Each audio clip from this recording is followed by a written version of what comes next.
내일쌤입니다. 오늘은 전산회계 1급 103의 이론 기출문제를 설명드리도록 하겠습니다. 자, 먼저 첫 번째 문제를 같이 한번 볼까요? 자, 다음 중 일반기업 회계기준에서 말하는 재무제표에 해당하는 것을 모두 고른 것은 몇 개인가? 라고 했는데요. 자, 우리가 재무제표라 그랬을 때 총 5가지를 얘기를 하는데, 자, 재무제표라 그러면, 자, 5가지 항목들이, 기억이 나야 되겠죠? 먼저, 재무상태표라는 거하고,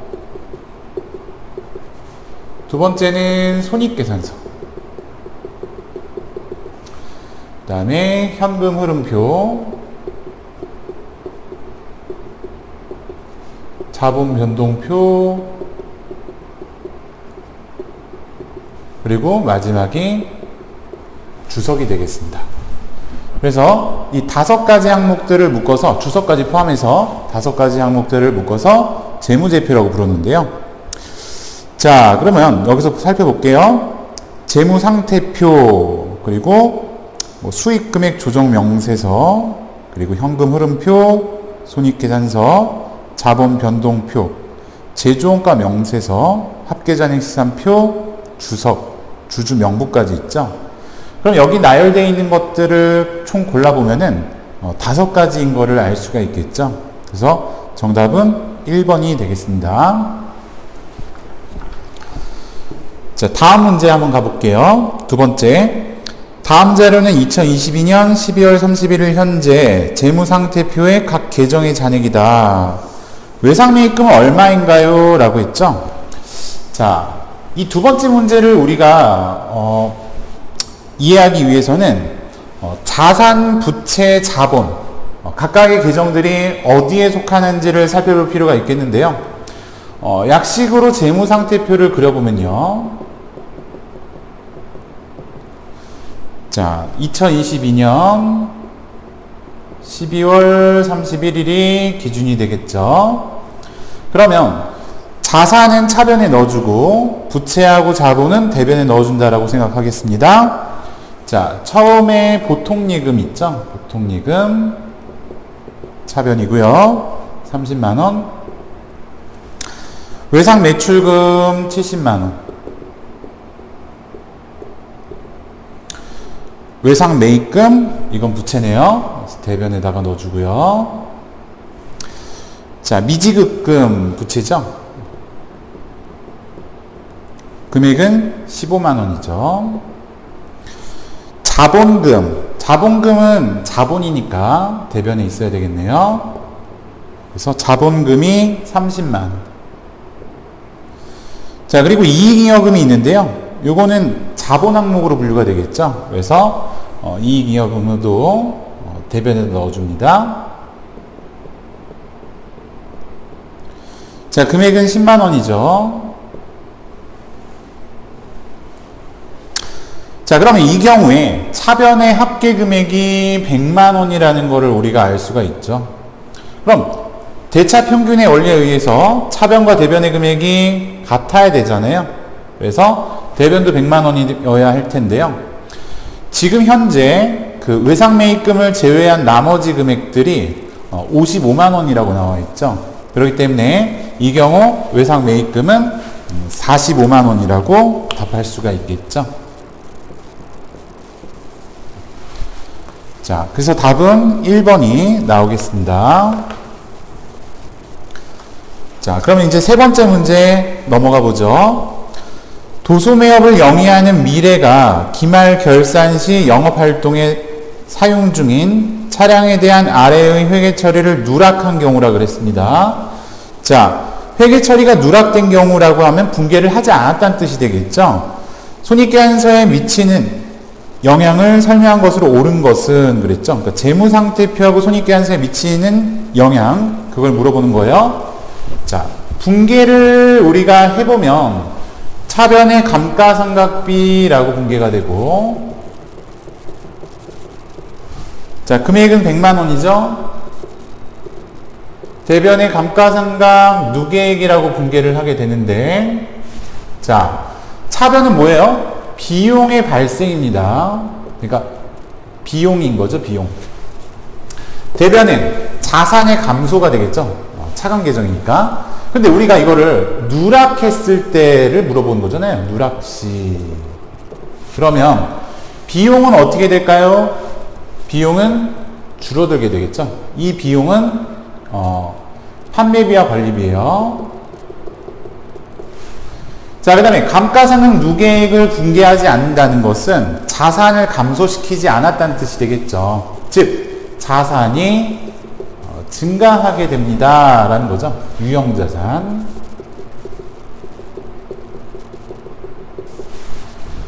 자, 그러면 이제 여기에서 파급되는 어떤 효과들을 좀 더 살펴본다면, 여러분 비용이 감소했다고 얘기했잖아요. 비용의 감소는 이익이 증가한다는 얘기죠. 이익은 증가하게 될 거예요. 수익에서 비용을 뺀 것이 당기순이익이 될 텐데 그 이익은 증가할 거다라는 거죠. 이때 판매비와 관리비라 그랬기 때문에 판매 관리비를 빼서 나오는 이익은 영업이익이에요. 그래서 영업이익이 증가하게 될 것이다 라고 보시면 되겠습니다. 자, 그 다음에 자산이 증가했다라고 얘기했죠. 그럼 여기서는 지금 부채에는 아무런 영향이 없는 상태예요. 그러면 부채에 영향이 없는데 자산이 혼자 늘어나게 되면은 어떤 결과가 나타날까요? 이거는 자본의 증가가 될 거다라는 얘기예요. 자본도 늘어나게 될 것이다. 자, 그럼 이런 상황을 가정했을 때 우리가 미치는 영향으로 옳은 걸 골라야 되는데요. 자, 첫 번째 볼까요? 재무상태표상 유동자산이 100만원 과대 표시된다. 여러분, 지금 여기서 자산이 늘어난다라고 얘기했는데요. 여기서 늘어나는 자산은 유동자산이 아니라 이 유형자산이 늘어난다 그랬죠. 이거는 비유동자산이에요. 그래서 1번은 옳지가 않습니다. 두 번째, 재무상태표상 비유동자산이 100만원 과소 표시된다. 잘못됐죠? 과대가 되는 거예요. 세 번째, 손익계산서상의 영업이익이 100만원 과대 표시된다. 이 3번이 맞는 것이라고 봐야 되겠네요. 자, 그래서 정답은 3번이 되겠습니다. 자, 다음 문제 가볼까요? 4번 문제. 다음 중 기말 결산 시 원장의 잔액을 차기로 이월하는 방법을 통하여 장부를 마감하는 계정 과목이 아닌 것은 이라고 했어요. 자, 그러면 우리가 지금 여기서 알아둬야 될 내용은 무엇이냐면 장부 마감이라는 걸 할 때, 기말이 되면 우리가 장부를 마감을 하게 될 텐데, 장부 마감을 할 때 재무상태표 계정들 있죠? 재무상태표 계정. 그러니까 얘네들은 자산, 부채, 자본들을 말하는 거죠. 자산, 부채, 자본. 손익계산서 계정. 얘들은 수익과 비용을 말하고 있습니다. 근데 이것들은 그 마감을 하는 방식이 조금 차이가 있겠는데요. 재무상태표 계정 같은 경우는 올해 남아있는 잔액들이 차기로 이월되기 때문에 우리는 차기 이월이라는 계정으로 마감을 하게 되고요. 손익계산서 계정 같은 경우는 차기로 이월되는 것이 아니라 단기에 소멸하기 때문에 우리는 손익계정으로 마감을 하게 됩니다.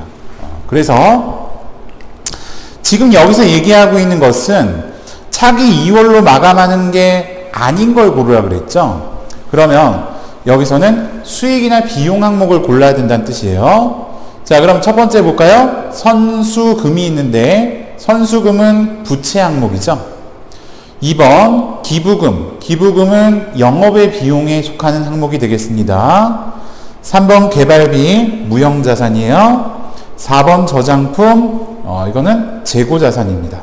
따라서 정답은 2번이라고 봐야 되겠죠. 기부금. 자, 그럼 이제 5번 문제로 넘어가 보겠습니다. 5번. 자, 다음 중 회계정보의 질적 특성에 대한 설명으로 잘못된 것은 이라고 했죠. 자, 회계정보의 질적 특성이라고 하는 것에 있어서 가장 강조되는 것, 가장 주된 질적 특성이라고 물어본다면 그것은 목적 적합성이라는 것과 그 다음에 신뢰성이 되겠는데, 이 두 가지 속성은 서로 상충관계에 있습니다. 그러니까 한 가지를 만족하게 되면 나머지 한 가지는 훼손되게 된다는 거죠. 그래서 목적 적합성이 높은 경우는 신뢰성은 낮아지게 되고, 반대로 신뢰성이 높은 정보인 경우에는 목적 적합성이 낮아지는 그러한 결과를 나타내게 된다라는 거예요. 자, 일단 이런 내용을 바탕으로 잠시 지문들을 확인해 보도록 하겠습니다. 회계정보의 질적 특성이란 회계정보가 유용하기 위해 갖추어야 할 주요 속성을 말한다. 이 내용은 맞는 설명이 되겠죠. 그래서 질적 특성으로서 우리가 어떤 유용성을 갖추기 위해서는 이러한 속성들을 잘 유지하고 있어야 한다는 뜻이 되겠습니다. 회계정보의 질적 특성은 회계정보의 유용성의 판단 기준이 된다. 역시 맞는 설명이 되는 거죠. 회계정보가 갖추어야 할 가장 중요한 질적 특성은 목적 적합성과 신뢰성이 있다. 이 설명, 맞는 설명이 되겠네요. 자, 4번 비교 가능성에 대해서 얘기하고 있죠. 비교 가능성은 목적 적합성과 신뢰성보다 중요한 질적 특성이다 라고 했는데요. 이 비교 가능성이라고 하는 것은 신뢰성의 하위 요소에 속하는 항목이에요. 그래서 신뢰성보다 밑에 있는 요소이기 때문에 신뢰성보다 더 중요하다라고 말할 수가 없다는 얘기죠. 그래서 틀린 것은 4번이 되는데요. 참고로 이 목적 적합성의 하위 요소들 세 가지를 살펴보고 넘어갔고, 신뢰성의 하위 요소들까지 같이 한번 살펴볼게요. 목적 적합한 정보가 되기 위해서는 우리는 세 가지 속성들을 갖춰야 되는데, 예측 가치와 피드백 가치, 그리고 적시성이라고 하는 속성이에요. 그래서 이 세 가지 요소들을 갖추게 되면 목적 적합한 정보라고 본다는 거고요. 신뢰성의 하위 요소들은 역시 세 가지로 분류를 할 수가 있습니다. 표현의 충실성과 그리고 중립성, 그 다음에 검증 가능성.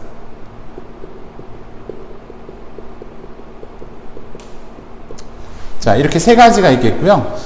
그래서 가장 주된 질적 특성이 목적 적합성과 신뢰성이기 때문에 비교 가능성은 부수적인 질적 특성이라고 볼 수가 있고요. 따라서 여기서는 정답을 4번으로 보는 것이 되겠습니다.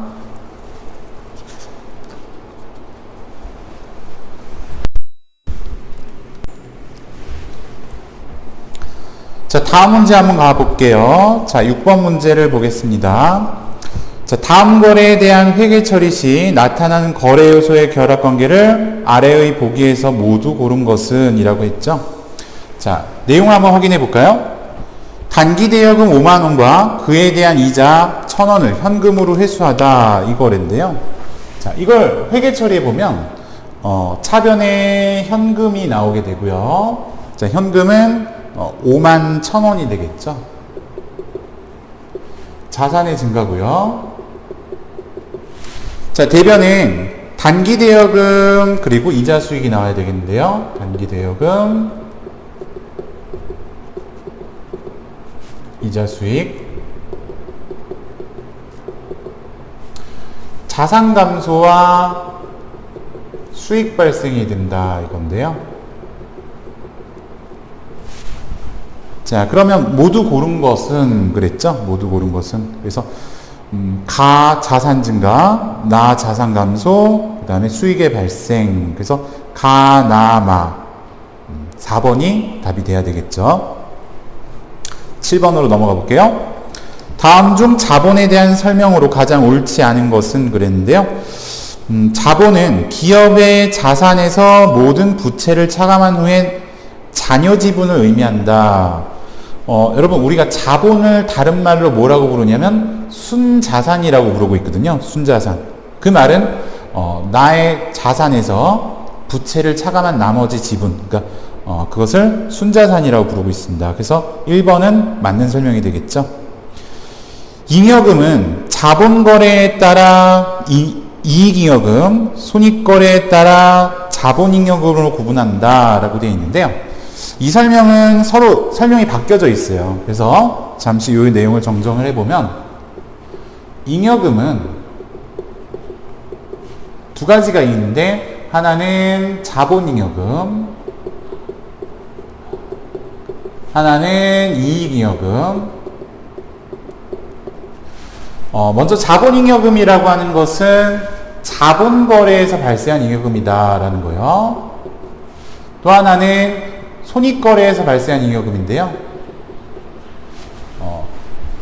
자본거래라 그러면은 쉽게 생각해보면 우리가 기업에서 주주하고의 거래라고 보면 돼요. 주주와 거래.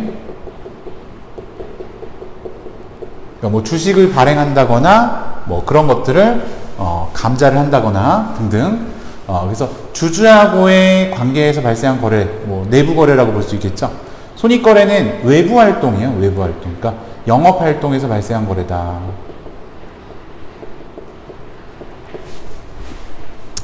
그래서 지금 설명상으로는 이게 두 가지가 이제 바뀌어 있다는 거죠. 그래서 2번이 옳지 않은 설명이라고 볼 수 있겠습니다.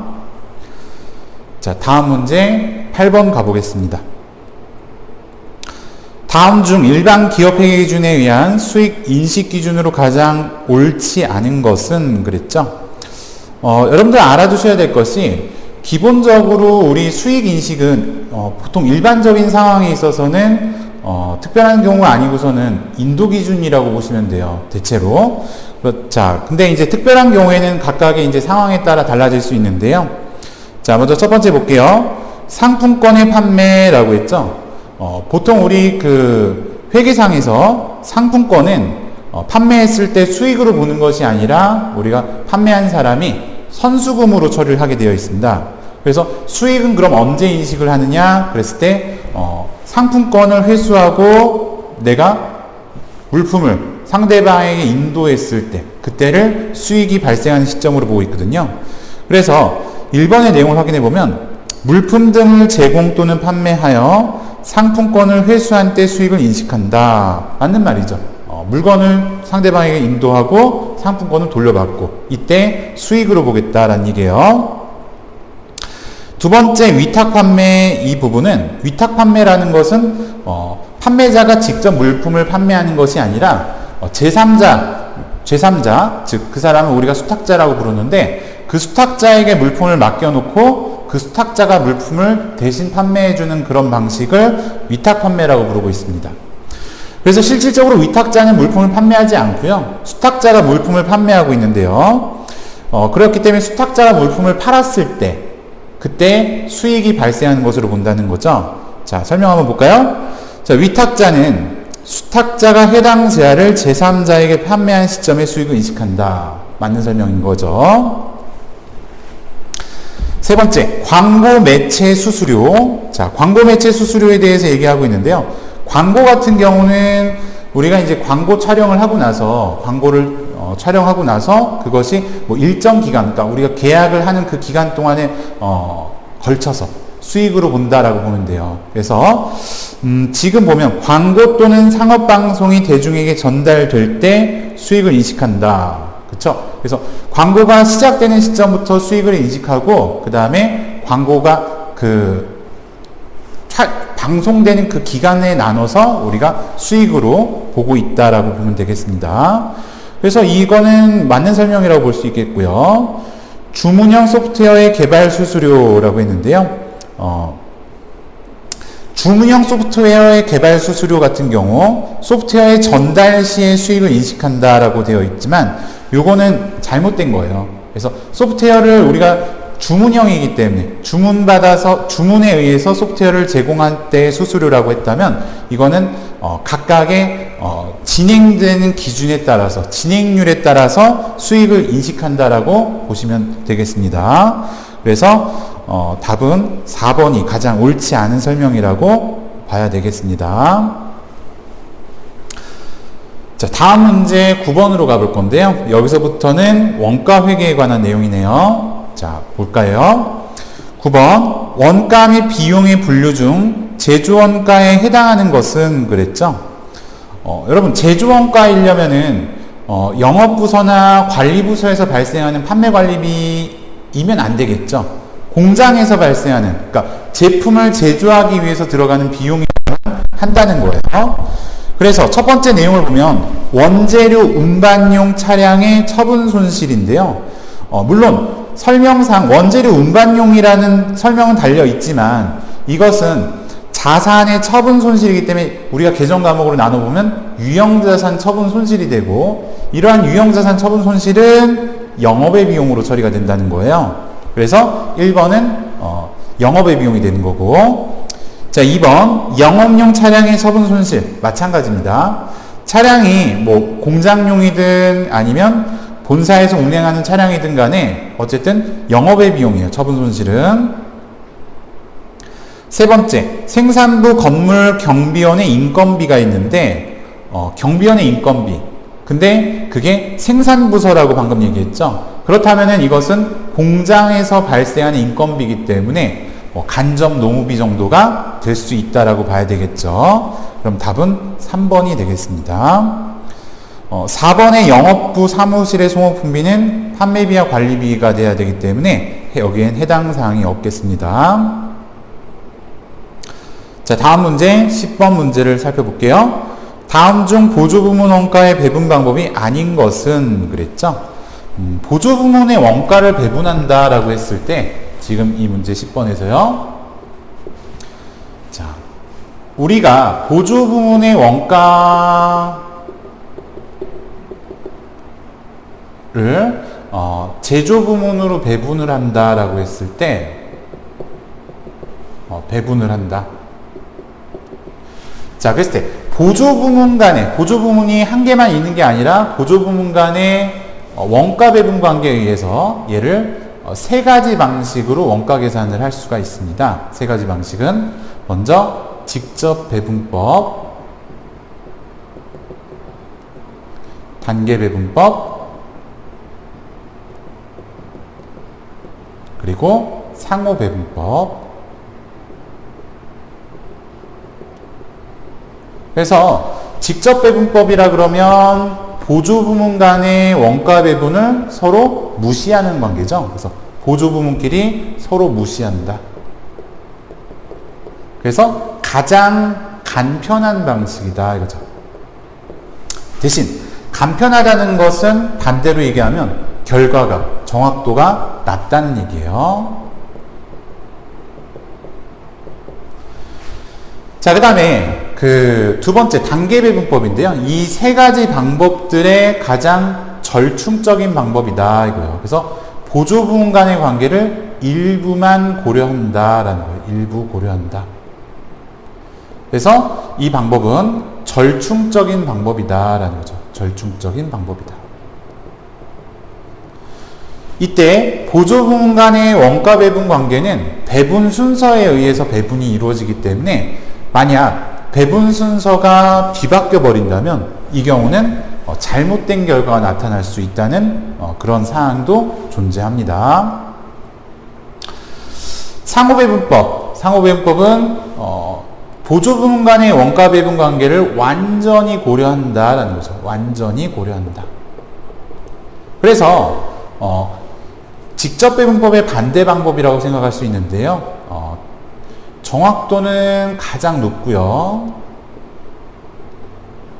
대신 복잡하다. 그게 특징이에요. 우리가 연립방정식이라고 얘기하는데 그 연립방정식을 이용해서 상호배분법은 계산을 하게 됩니다. 자, 그럼 배분 방법이 아닌 걸 찾아야 되는데요. 첫 번째 직접 배분법, 2번에 비례배분법이라고 하는 거 있죠. 그래서 이 비례배분법이 정답이 돼야 되겠죠. 배분법이 아닌 것은 2번이 되겠습니다. 자, 11번 다음 자를 이용하여 단기제품 제조원가를 구하시오 라고 했습니다. 일단 이런 문제를 접하면은 단기 제품 제조 원가가 어떤 건지 알고 있어야지만 구할 수가 있겠죠. 자, 단기 제품 제조 원가다 라고 한다면 이거는 우리가 그 제조 과정 중에서 제공품 계정에서 완성된 걸 말하는 거예요. 단기에 완성된 거. 단기 완성품을 말한다. 그래서 단기 완성품 원가를 단기 제품 제조 원가다 라고 부르고 있는데요. 얘는 어디에 나타나냐면 얘는 제공품 계정 차변, 제공품 계정 대변이에요. 대변, 제공품 계정 대변, 그리고 제품 계정 차변에 나타납니다. 자, 그래서 지금 내용들을 우리가 한번 보면서 계산을 해보도록 할 건데, 계정을 직접 그려보도록 할게요. 자, 먼저 기초 제품 재고액이 나와 있죠. 그럼 제품 계정을 이렇게 그려볼게요. 자, 그럼 여기가 기초 제품 재고액입니다. 그러면 이 금액이 9만 원이라고 했죠. 두 번째, 기말 제품 재고액이 7만 원이에요.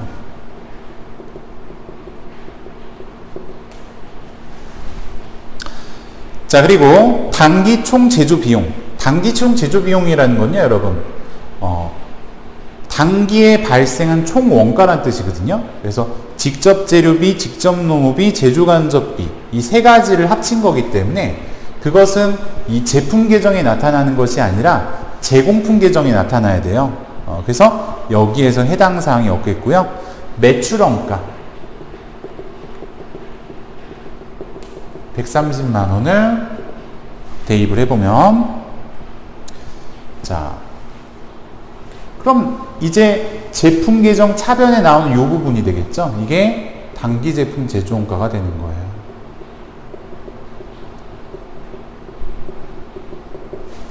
자, 그러면 대변 합계는 137만 원이니까 차변 합계도 137만 원이어야 되잖아요.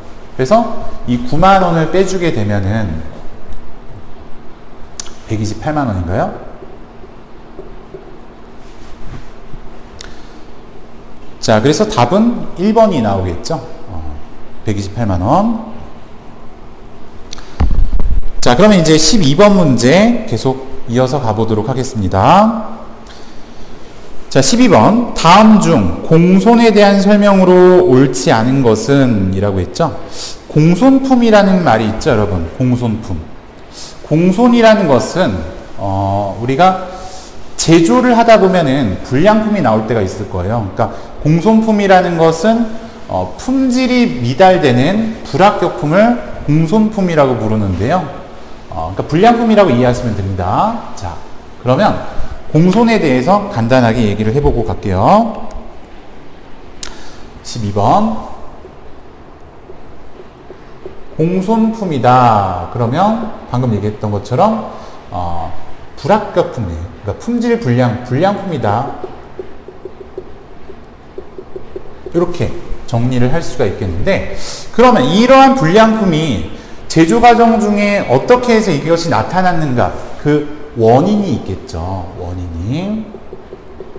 원인은 그래서 정상 공손과 비정상 공손으로 나누게 되는데, 정상적인 원인으로 발생하는 공손품은 어떻게 처리하냐면, 이거는 그래도 불량은 불량이지만 이것이 제조 과정에 기여한 것으로 본다. 우리가 제조 작업을 하는데 이것이 기여한 것으로 보기 때문에 제품 원가에 포함해 준다 이거죠. 제조 원가에 포함해 준다. 그래서 제조 원가에 포함시킨다라는 거예요. 반면에 비정상 공손이라고 하는 것은, 이거는 작업자가 부주의했다거나 아니면 뭐 실수를 했다거나 그런 어떤 정상적이지 못한 작업 환경 하에서 나타나는 공손을 의미하고 있어요. 그렇기 때문에 이때 나타나는 공손품은 우리가 제조 활동에 기여하지 못한 것으로 본다는 거죠. 그래서 여기서 나타나는 이 비정상 공손들은 영업의 비용으로 처리하게 되어 있습니다. 다시 말씀드리면 정상 공손이라고 하는 것은 제조 과정 중에서 불가피하게 어쩔 수 없이 나타나는, 그러니까 작업자가 그것을 인지했더라도 절대 피할 수 없는 그러한 공손들이기 때문에 제조 과정에 기여한 것으로 보고, 그래서 제조원가에 포함해 주지만 비정상 공손의 경우에는 작업자의 어떤 주의에 의해서 그것이 회피될 수가 있단 말이죠. 근데 그것을 회피하지 못했기 때문에 이것은 영업의 비용으로 처리한다라는 얘기예요. 자, 그럼 내용을 한번 살펴보겠습니다. 옳지 않은 걸 찾아야 되는데요. 첫째, 공손품은 정상품에 비하여 품질이나 규격이 미달하는 불합격품을 말한다. 맞는 설명이에요. 공손품은 원재료의 불량, 작업자의 부주의 등의 원인에 의해서 발생할 수 있겠고요. 정상 공손은 효율적인 생산 과정에서도 발생하는 공손을 말한다. 맞습니다. 정상 및 비정상 공손품의 원가는 발생한 기간의 손실로서 영업의 비용으로 처리한다. 이 부분이 잘못됐겠죠? 정답은 4번이 되겠습니다.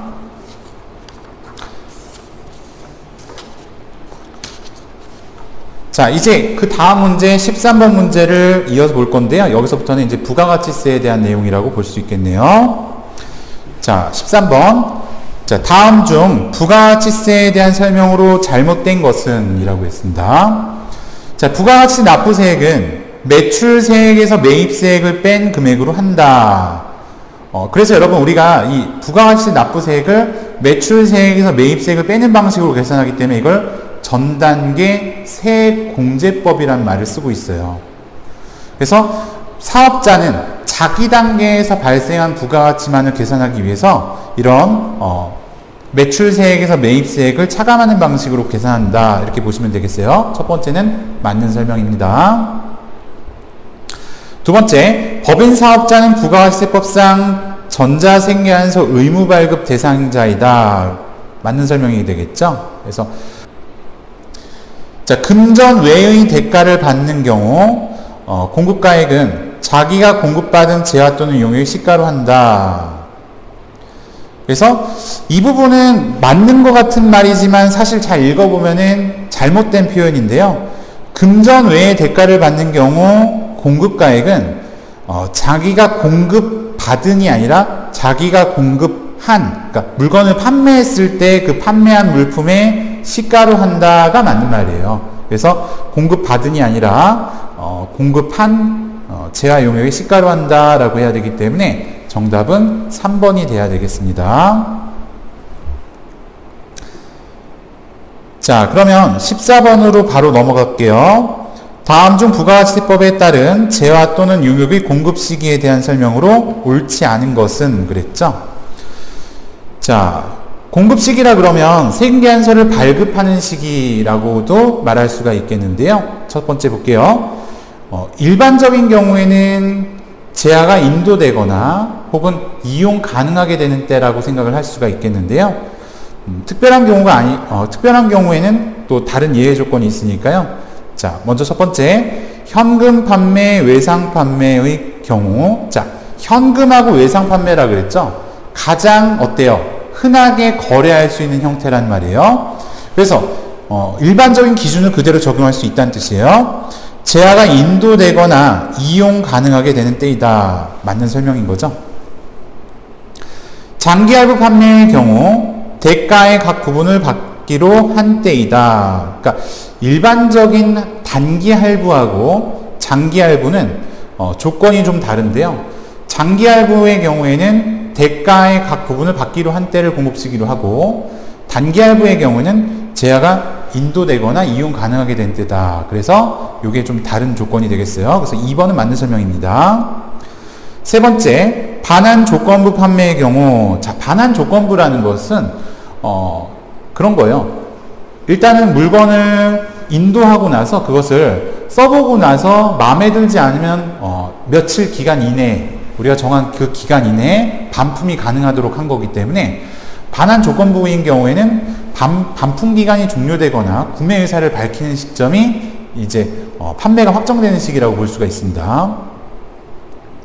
그래서 반환 조건부 판매의 경우에는 조건이 성취되거나 기한이 지나 판매가 확정되는 때이다. 그러니까 예를 들어서 물건을 판매했을 때 3일 안에 반품이 가능합니다. 그랬다면 3일 안에 내가 결제가 3일 안에 내가 전화를 해가지고 저는 이걸 이용할 의사가 있으니까 결제해 주세요. 그렇게 구매 의사를 밝혔거나 아니면 아무 표현을 하지 않았는데 3일이 경과됐다면 그것은 묵시적으로 그것이 구매를 하겠다라는 어떤 의사가 있다는 것으로 판단하겠다는 거죠. 그래서 이 3번의 내용은 맞는 설명이 되는 거예요. 자, 네 번째 보면은 폐업 시 잔존재화의 경우 재가 실제 사용하거나 판매되는 때이다. 이 말은 잘못된 건데요. 폐업 시 잔존재화라고 하는 것은 간주 공급의 한 경우가 되겠는데요. 폐업을 했을 때 기존에 남아있는 재화들은 우리가 내가 사업자인 본인이 스스로 본인에게 판매한 것으로 봅니다. 따라서 이때는 공급 시기를 언제로 보냐면 폐업하는 때가 되는 거예요. 폐업하는 때. 그래서 답은 4번이 되는 거죠. 자, 마지막 문제 15번으로 가볼게요. 자, 다음 중 부가가치세법상 납세지에 대한 설명으로 옳지 않은 것은 그랬죠. 납세지라는 것은 세금을 납부하는 장소를 말하는 거죠. 자, 사업자의 납세지는 각 사업장 소재지로 한다. 여러분, 그 납세지라고 했을 때 원칙적으로 납세지는 사업장별 납부를 원칙으로 하고 있어요. 그러니까 사업장이 만약에 두 군데가 있으면 그 두 군데 각자의 사업장마다 관할 세무서에 납부하는 걸 원칙으로 한다는 거예요. 그래서 각 사업장의 소재지로 한다. 이건 맞는 설명입니다. 두 번째, 제조업의 납세지는 최종 제품을 완성하는 장소를 원칙으로 한다. 이 말도 맞는 말인데요. 제조업이라 그러면 물품을 만들어서 판매하는 걸 제조업이라 그러죠. 그래서 이때는 최종 제품이 완성되는 장소를 사업장으로 보고 있기 때문에 만약에 단순히 용기에 충전만 하거나 포장만 담당하는 장소가 별도로 존재한다면 그러한 장소들은 사업장이라고 인정을 하지 않는다는 것도 알아두시면 좋겠습니다. 세 번째, 광업의 납세지는 광구 내에 있는 광업사무소의 소재지를 원칙으로 한다. 자, 광업이라고 하면요, 여러분. 광산에서 광물을 캐는 걸 광업이라고 그러죠. 그러니까 우리가 일반적으로 판단했을 때 광산에서는 사업을 관리하기가 굉장히 어렵습니다. 탄광 안에서 어떤 사업을 관리나 통제한다는 건 매우 어렵죠. 그렇기 때문에 이러한 경우에는 실제로 우리가 작업이 이루어지는 장소를 사업장이라고 하기는 매우 어렵고요. 그렇기 때문에 사업을 관리하는 장소가 별도로 존재할 것이고 그 장소를 사업장으로 봐야 된다는 거예요. 그래서 통상적인 경우 이런 경우 광업사무소의 소재지를 우리가 사업장으로 보고 있습니다. 그래서 3번의 경우에는 맞는 설명이라고 보는 거죠. 자, 네 번째, 무인 자동 판매기를 통하여 재화를 공급하는 사업자의 납세지. 자, 무인 자동 판매기 같은 경우도 마찬가지 좀 비슷한 개념으로 볼 수 있는데 자판기를 만약에 설치한다 그랬을 때 여러분 여러 군데에다가 설치를 할 수도 있잖아요.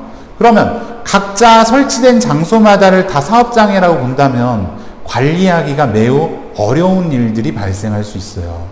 따라서 무인 자동 판매기 같은 경우나 아까 광업사무소 광업의 경우도 비슷한데요. 보통 사업을 관리하는 장소를 사업장으로 보고 있습니다.